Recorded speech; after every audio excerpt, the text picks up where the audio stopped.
Талдықорған өнеркәсіптік индустрия және жаңа технологиялар колледжі. Дайындаған Даутаринова Майра Умурзаковна, Сагындыкова Гүлзира Жұмагелдиновна. Артық білім кітапта ерінбей оқып көруге, Абай атамыз айтқандай, құрметті кітап сүйер қауым.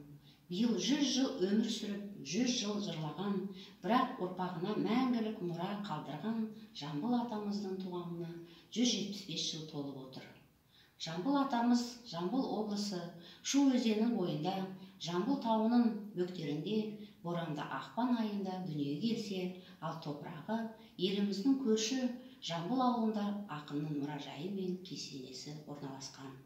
Биыл тәуелсіздіктің 30 жылдығының аясында жыр алыбы Жамбыл, Жабаевтың 175 жылдығын аталып өтуде. Жамбыл қазақ әдебиеті мен мәдениетіне ерекше орны бар.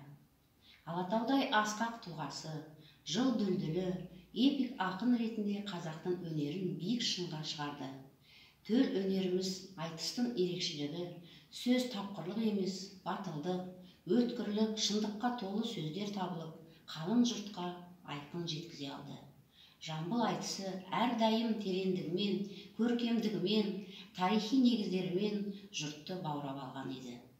Жамбыл қазақ әдебиетінде туған халқының мақтанышы ғана емес, әлемдік деңгейіндегі жыр алыбына айналды. Өлеңдері дүние жүзінің 40-тан астам елдерінің тілдеріне аударылды. Жамбылдың биылғы мерейтойына айтулы ақынның өмірі мен шығармашылығы жалпы ұлттың мақтанышы ретінде ғана емес, жас ұрпақтың тарихи танымын кеңейтіп, поэзияны сүюге, оны бағалай білуге, отан сүйгіштікке тәрбиелеуді ықпалды құрамына айналдыру.